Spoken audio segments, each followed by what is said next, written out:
tenez-vous éveillés. Restez sur vos gardes, il va y avoir des signes dans le ciel. La mer, les flots vont être tout remués. Mais rassurez-vous, derrière toutes ces images angoissantes, Jésus, le Fils de l'homme, viendra sur les nuages. Une vision d'Apocalypse pour démarrer l'année. Et vous savez, comme je suis peu à l'aise avec ces visions un peu allégoriques, elles ont eu tellement d'interprétations en 2000 ans d'histoire et on sait au fond de nous que ça ne s'attache sûrement pas à un moment donné de la frise de l'histoire. On interprète souvent comme les ténèbres de nos propres vies, ces moments difficiles, ces difficultés à traverser. Et en même temps, aujourd'hui, à l'aune de toutes les crises dont on nous parle, écologiques, sociales, économiques à venir, parfois raciales, est-ce qu'un texte comme celui que nous venons d'entendre, les textes même, ne nous sont pas destinés à nous, particulièrement aujourd'hui? Et que comprendre dans ce contexte si particulier de ce que Jésus a à nous enseigner, pour, malgré les difficultés, réussir à les traverser, comme il nous dit, redresser la tête relevée. Il commence par nous dire donc de nous tenir sur nos gardes. Mais nous tenir sur nos gardes d'une façon particulière. Parce que se tenir sur nos gardes, on imagine par exemple le soldat qui fait le guet en haut de la tour, eh bien pour le coup, il est sûrement un petit peu inquiet, à se demander est-ce que l'ennemi va approcher, est-ce que telle catastrophe peut arriver. Jésus nous demande au contraire de ne surtout pas tomber dans l'angoisse, la peur ou l'inquiétude. Certains d'entre nous mourront de peur. Il ne faut surtout pas tomber là-dedans. Être donc d'une certaine façon à l'affût, mais confiant. Un peu en fait comme un coureur dans les starting blocks. Il est là, il est prêt, il se tient à l'affût du coup de pistolet et d'un coup, il va pouvoir partir. Il est confiant, il a le sourire complice, il attend que ça. Être éveillé dans la confiance, pour ne pas, comme il nous dit, que nos cœurs se laissent alourdir par les soucis de la vie. C'est ça qu'il veut, qu'on ne soit pas tracassé par les soucis de la vie, et Dieu sait qu'on en connaît tous. Et en même temps, il est audacieux, notre Jésus, parce qu'il dit, il ne faut pas vous tracasser avec les soucis de la vie, mais c'est le premier à nous en donner deux exemples, à nous parler de ces signes un peu angoissants dans le ciel, du vacarme des flots de la mer. Mais remettons-nous dans le contexte. Si ceci c'est une vision, quelque chose de l'ordre du fantasme, du rêve, eh bien ce sont des symboles qu'il faut donc interpréter. Quand il nous parle de signes dans le ciel, ça peut être angoissant, mais un signe c'est quoi? C'est un message à interpréter, comme un panneau de signalisation. C'est ça un signe, c'est pas forcément mauvais. Alors vous allez me dire, oui Mathieu, mais justement quand il parle de la mer, après on voit que là pour le coup il parle de catastrophe. La mer, pour les Juifs d'il y a 2000 ans, ça correspond aux ténèbres de nos vies, aux puissances du mal. Donc il nous dit que oui, dans nos endroits un petit peu ténébreux, eh ben, ça risque d'être bousculé. Mais il nous dit, dans le verset qui suit, n'ayez pas peur, certains mourront de peur, mais c'est pas ça qui vous fera mourir. C'est pas la chose dont vous avez peur qui vous fera éventuellement mourir, mais c'est la peur. Ne pas avoir peur. Se tenir éveillé à l'affût pour pouvoir traverser les difficultés. C'est vraiment, je reprends les versets par verset, ce qu'il nous dit. Mais donc sans risquer de tomber dans l'inquiétude angoissante qui pourrait nous bloquer dans notre élan. Au fond, veillez, restez attentifs dans la confiance, dans la foi. C'est la prière qu'on va dire 3 fois au cours de cette messe. Dieu, donne-nous de veiller dans la foi. C'est impressionnant, mais je crois que c'est profondément ça qu'il nous faut. C'est ça qui permet de traverser toute difficulté, même quand en apparence on n'a plus rien, tant qu'il nous reste un peu de foi, on peut espérer le traverser. Alors quand on n'en a plus, là pour le coup, on se laisse souvent abattre. Je crois que ça, on le connaît tous, et en ce moment, on a pas mal de nos amis, familles, là dans la paroisse, qui vivent des moments difficiles, certains à l'hôpital, d'autres dans les EHPAD. Et on sait tous à quel point, derrière, des fois, l'impression de ne pas avoir fait grand-chose que de passer un moment avec eux, à rien dire, à part peut-être des banalités, à se regarder sans trop savoir quoi faire. Et bien pourtant, on a ravivé, on a entretenu ce petit reliquat de confiance qui leur permet de continuer de se battre pour traverser tout ce qu'ils ont à vivre avec un minimum de paix.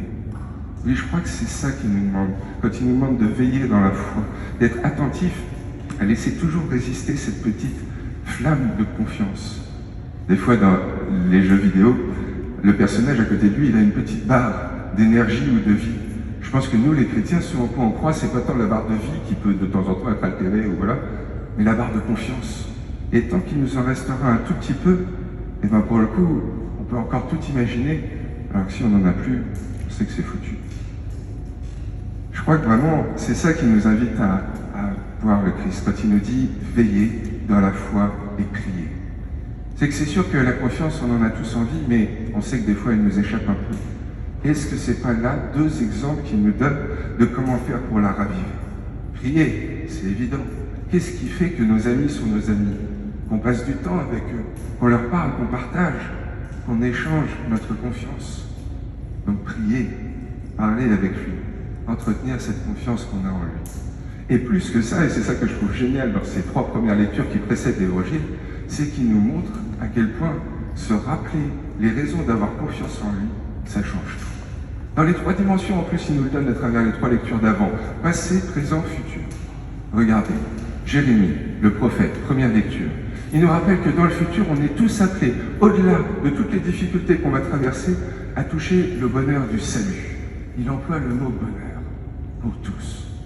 Juste après, on a le psalmiste, qui lui nous rappelle les bienfaits passés de Dieu et qui loue le Seigneur justement pour toutes les grâces qu'il a mises dans sa vie. Et après, on a saint Paul, qui s'adresse aux Thessaloniciens, aux premiers chrétiens de la ville de Thessalonique en Grèce, et qui leur dit « Mais vous voyez déjà tous les miracles que Dieu fait dans votre vie aujourd'hui ?» Les trois dimensions, passé, présent, futur, de se rappeler à quel point c'est légitime d'avoir confiance en lui, parce qu'il fait déjà des merveilles dans nos vies. Des crises, on en traverse tous et on sait qu'on va continuer d'en traverser. Que ce soit chacun perso, que ce soit ensemble, en société, à plus ou moins long terme. Comment est-ce qu'on les vit?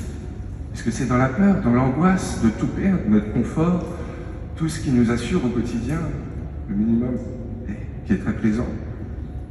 Mais la peur, on risque d'en mourir, on risque d'être bloqué dans cet élan vers lequel il nous appelle, ou au contraire dans l'espérance, dans la confiance qui suscite l'espérance de croire que malgré la tempête, eh bien, un nouveau est possible, peut-être même meilleur, que malgré toutes les difficultés, du bien pourra à nouveau arriver. Oui, les difficultés, on va tous en traverser. La façon dont on les vit, ça ne dépend pas tant du monde et de l'intensité des crises, que de la façon dont nous, on les appréhende. Est-ce que c'est avec confiance? Est-ce que c'est avec angoisse? Et on sait à quel point c'est difficile, à quel point parfois elle nous manque cette foi. Et si on profitait du temps de l'Avent? Ce temps particulier, pour se préparer à l'émerveillement qu'est Noël. Et si justement, entre nous, les uns les autres, pendant ces 28 jours qui nous distancient là de Noël, et si chaque jour, on essayait d'offrir à ceux qui nous entourent une petite merveille, une raison d'avoir confiance en Dieu. Allez, demain, on démarre, lundi. On dit à quelqu'un qu'on croise dans notre journée une raison passée d'avoir confiance en Dieu. Une fois où on est sûr que, là, lui, il n'était pas loin parce que ça m'a fait du bien et ça, je suis sûr que c'était un coup du Saint-Esprit. Mardi, pour le coup, on valorise quelque chose de présent que les personnes qui nous entourent ne voient peut-être pas en elles. Mais nous, on en est convaincus. Ça, c'est déjà un reflet de Dieu qui nous montre. Et mercredi, pour le coup, on peut parler de l'avenir, de tout ce en quoi on espère, on croit, on donne notre confiance. Et si on faisait ça pendant 28 jours, ça ne coûterait pas grand-chose, et au fond, ça pourrait ni plus ni moins que faire grandir la foi, la confiance qu'on a. Soyez sûr, en tout cas, que je vais être le premier à essayer.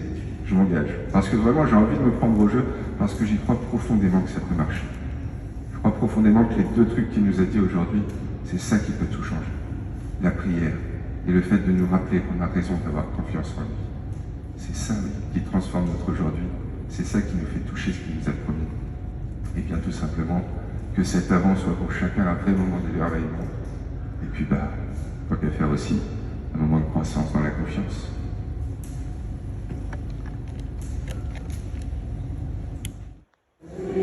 Évangile de Jésus-Christ selon saint Luc.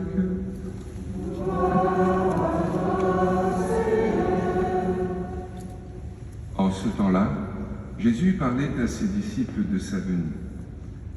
Il y aura des signes dans le soleil, la lune et les étoiles. Sur terre, les nations seront affolées et désemparées par le fracas de la mer et des flots. Les hommes mourront de peur dans l'attente de ce qui doit arriver au monde, car les puissances des cieux seront ébranlées. Alors, on verra le Fils de l'homme venir dans une nuée, avec puissance et grande gloire. Quand ces événements commenceront, redressez-vous, relevez la tête, car votre rédemption approche. Tenez-vous sur vos gardes, de crainte que votre cœur ne s'alourdisse dans les beuveries, l'ivresse et les soucis de la vie, et que ce jour-là ne tombe sur vous à l'improviste comme un filet.